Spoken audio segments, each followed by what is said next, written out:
السلام عليكم جميعا، مرحبا بكم في فيديو جديد. كنتمنى تكونوا كلكم بخير وعلى خير.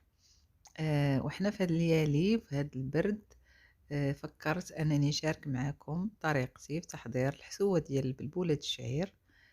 حسوه بالاعشاب من السما بالزرارع بالاعشاب ديالنا.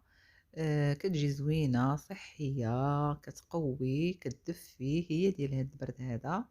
تبعوا معايا الفيديو غادي تشوفوا الطريقه ديالي على بركه الله. نبداو الفيديو ديالنا. اذا بسم الله. اول حاجه، البلبوله اللي غادي نخدموا بها بلبوله الشعير خاصها تكون بلديه بحال هذه. انا كناخذها من الطاحونه، وكاينين الناس اللي كيجيو من البوادي كيبيعوها في الاسواق. من الاحسن تكون بلديه، كتكون زوينه وفيها فائده. اللي ما قدرش يحصل عليها غادي ياخذ هذيك اللي كتكون في المحلات التجاريه الروميه، حتى هي ممكن نديروها بها. اذا اول حاجه غنغسلوها مزيان بهذه الطريقه هذه. انا كنغسلها شي 3 المرات، لان شوفوا الشوائب اللي كتطلع منها ملي كنغسلوها. يعني تغسل المره الاولى وجوج وثلاثه، من بعد غادي نرطبوها في الماء. ضروري هاد الحشوه هادي الا كانت هاد البلبوله هادي مرطبه في الماء كطيب لنا دغيا، ما كتاخذش وقت. هنا من بعد ما غسلتها 2 المرات، شفتوا الماء كيولي صافي ماشي بحال الاول. مهم اننا نغسلوها ونرقدوها، اما في الصباح نديروها ترطاب، ولا الا كنا نطيبوها في العشيه، ولا في الليل الا كنا نطيبوها في الصباح. دابا غندوزو للزرارع او الاعشاب اللي غنديرو فيها. عندنا زريعه الكتان، حب رشاد، عندنا السانوج او حبه البركه، الزعتر، الزنجلان، والقليل ديال الحلبه. عندنا واحد البصله صغيره محكوكه، الملح، وزيت الزيتون. اذا هادو هما المسائل اللي غنحتاجوهم لهاد اللي غينسموا لينا هاد الحسوه هادي. واحد الملعقه صغيره ديال الكمون، انا كيعجبني الكمون في الحسوه، كيعطي واحد النكهه زوينه. هنا في واحد الطنجره غادي نديرو الماء غليان، غنديرو فيه معاه الملحه، واحد المعلقه د الملحه من طبيعه الحال حتى الاخر، وكنذوقو مع كنزيدو الماء. وهذا غنزيد ديك نصف ملعقه ديال الكمون وزيت الزيتون. وهنا هاد الاعشاب هادو كما شفتوا انا درتهم في واحد الصفايه وغنغسلهم. واخا نقيتهم ولكن ضروري من الغسيل كتكون فيهم الغبره. غنزيد عليهم بصله صغيره اللي حكيت. بصله كتعطي واحد اللذه زوينه، كاين اللي ما كيديرهاش ولكن هي مهمه، كتعطي واحد النسمه زوينه في البصله في هاد الحشوه هادي. وغنخليهم يغلاو. هنا غناخد هاد البلبوله اللي رقدتها في الصباح، انا كنصور معكم في العشيه مع تقريبا قريب المغرب. اذا غادي نصفيها وغنزيدها على هذيك الطنجره وغنحرك وغنخليها طيب على عافيه متوسطه، يعني ماشي مجهده وماشي قليله. نغطي عليها ما نسدش باش ما تفيضش، لا سدينا راه غادي تفيض.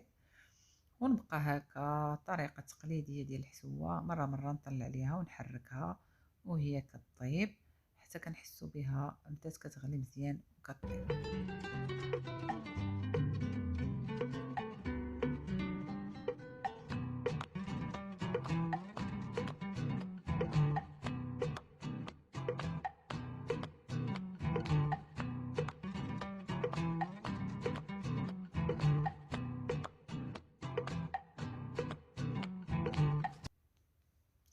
البلبوله ديالنا كما كتشوفوها هي كطيب مزيان، بدات كتطلق واحد بحال واحد الرغوه كديرها.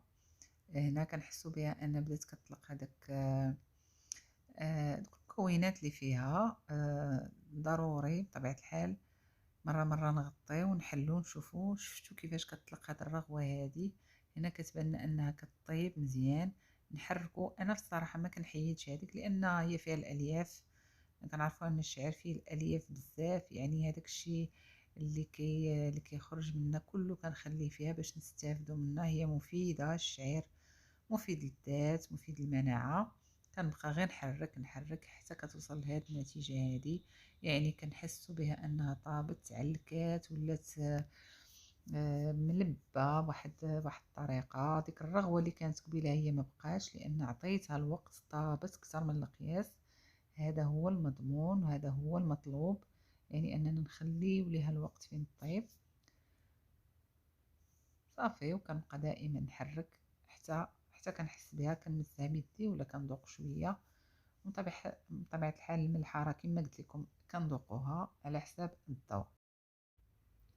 من بعد ما طابت لينا هاد الحسوه هادي، عندي كاس ديال الحليب عادي، كاس كبير ديال الحليب عادي، وعندي واحد الساشي ديال الحليب بودره او نيدو كما كتعرفوا، غنخلطو حتى هو مع الماء. هنا بالنسبه للحسوه كاين اللي كيفضل يشربها هكاك، هي الصراحه صحيه اكثر هكاك، وكاين اللي كيبغي يدير فيها الحليب. انا كتعجبني بالحليب. هنا غادي نخلط الحليب العادي ونيدو. هاد نيدو راه غير زعما اختيار، اللي بغى يديرو اللي ما بغاش يديرو. انا كيعجبني فيما كيكون عندي وكنكون باغا ندير الحسوه كنديرو فيها، لانه كيعطيها واحد القوام احسن، كيعلكها، كيعطيها واحد لوغو، كلشي زوين.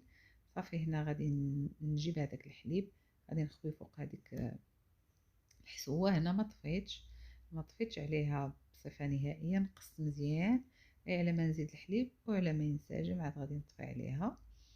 يعني خليت هذيك العافيه مهيله بزاف، كتبان بحال راها طافيه باش ما يتقطعش لينا ويخسر لينا الحليب.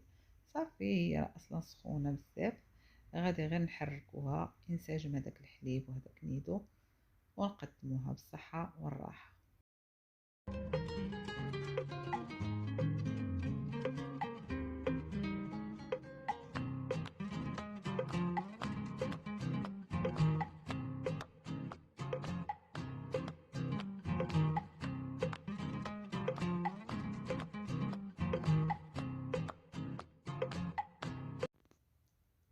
اذا الحسوه ديالنا هي هذه، كتجي رائعه، كتجي زوينه مفيده مغذيه مقويه للجسم، الشعير مزيان الدات ديالنا. هاد الحسوه كتليق الفطور في هاد الليالي ديال الشتاء. نفطروا بها، كنسخنوا بها الدات ديالنا، كتقوي المناعه، صحيه بامتياز. شوفوا كيفاش كتجي رائعه خاطره ومعلكه، وهذوك الاعشاب كيعطيو واحد المذاق فيها رائع جدا جدا. كنتمنى ان الطريقه ديالي تعجبكم وتفيدكم ولو غير بشويه. كنتمنى ان كل ما كنقدم لكم يعجبكم. شكرا على المتابعة، ما تبخلوش عليا بلي لايك بالبارطاج مع الأهل والأحباب. وشكرا لكم، شكرا بزاف على تعليقكم وعلى ولا تشجيعكم ليا. إلى اللقاء في فيديو آخر إن شاء الله.